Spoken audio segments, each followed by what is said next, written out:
დროება კვლავ ღია ეთერშია. ქვეყნის დასავლეთში მინი მედიამ საკუთარი თავისა და მეპატრონეების რჩენა შესძლო. სარეკლამო დრო იაფად და კარგად იყიდება. რაიონებში თითოეულის მატერიალური თუ სულიერი დანაკარგის შესახებ ტელევიზიის საშუალებით იგებენ. ამ ყველაფერს საინტერესო და ხშირად სახალისო ფორმა აქვს. მინი მედია საკუთარი სახეებიც ყავს და გადაცემებიც აქვს, მათ შორის დროება.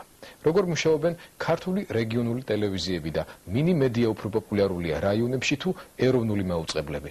გიორგი ქორქიამ და იაგო გოგილაშვილმა საქართველოს დასავლეთში არსებული მედია სივრცე შეისწავლეს.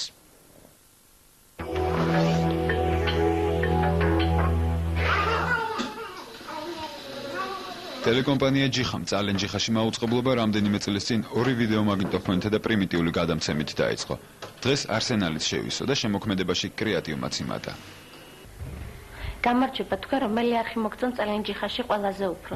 ჯობა, იხილოთ, ხალხის მიერ აღიარებული, ჯადოსნურად ილუსტრირებული, ხალისიანი არხი ჯიხა. იგი ხომ 1000 ჯერ ჯობია იმ ხარბ, ამბიციურ, ჯავრიან და ირიბი ხედვის არხებს.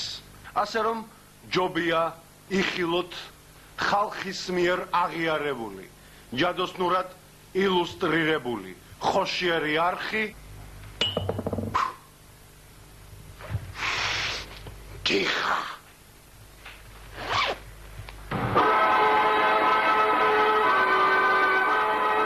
ყველაფერი ენთუზიაზმზეა დამყარებული. ტელევიზია თვითდაფინანსებაზეა. შემოსავლის ძირითადი წყარო განცხადებებია. მედია დაკარგული ნივთების სააგენტოსა და ახლობლებთან გამომშვიდობების ფუნქციას ერთნაირი წარმატებით ითავსებს.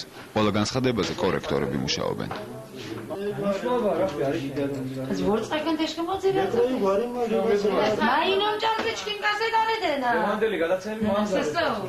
წერილები მოდის, რომლის წაკითხვა შეუძლებელია. ვერ ვარჩევთ ასოებს. ხელახლა ხდება ამის გადაწერა. რაც ცუდი რამ არის, გამოვიტანთ ამას. ელექტრიკზე რა იყო, ეხლა გარდაიცვალა საწყალი ელექტრიკი, მოვიდა ესეთი ნეკროლოგია. ხან სარწმუნოქანას შეაკეთებდი. ხან ერთ ბოძზე იჯექი, ხან მეორე ბოძზე და იასონ პეტრეს ძეკალონი. სიტყვა 50 თეთრ ღირს. თუ ჭირისუფალს თანხა არ აქვს, უარს არც მაშინ ეუბნებიან. პიროვნებები იყვნენ. პეტრე კალანდია პურის ცხობის დიდო სტატი იყო. სწორედ პეტრეზე იყო ნათქვამი, პური მეპურეს გამოაცხობინეო. არხის დირექტორი და მთავარი იდეოლოგი კახა კვარაცხელიაა.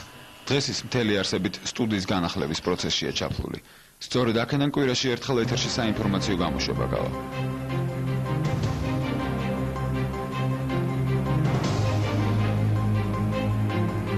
განახლებული საინფორმაციო გამოშვების სტუმრად მას პრეზიდენტის მიწვევაც სურს. მით უმეტეს, რომ ამის პოლიტიკურ-ისტორიული საფუძველი არსებობს. ვარდების რევოლუციამ სწორედ ძალიან ჯიხაში აიღო სტარტი. მე ამაყება ის, რომ რევოლუცია ჩვენმა პრეზიდენტმა დღევანდელმა დაიწყო სწორედ ძალიან ჯიხიდან და სტარტი აიღო ჩვენი ტელესტუდიიდან. ბატონი პრეზიდენტი, როდესაც ჯერ კიდევ არ იყო რევოლუცია მომხდარი, რევოლუციის წინა დღეებში მოგზანდა ჩვენთან, ჩვენ სტუდიაში გვეწვია და გავაკეთეთ გადაცემა არა, მაგრამ ინტერვიუ ჩავიწერეთ პრეზიდენტისა, სადაც მან განაცხადა, რომ ის იწყებს ვეებერთა მოძრაობას არსებული ხელისუფლების წინააღმდეგ და რომ სულ მალე ძალიან ჯიხა და მთელი საქართველო იხილავს ახალ ხელისუფლებას, ხალხის ხელისუფლებას.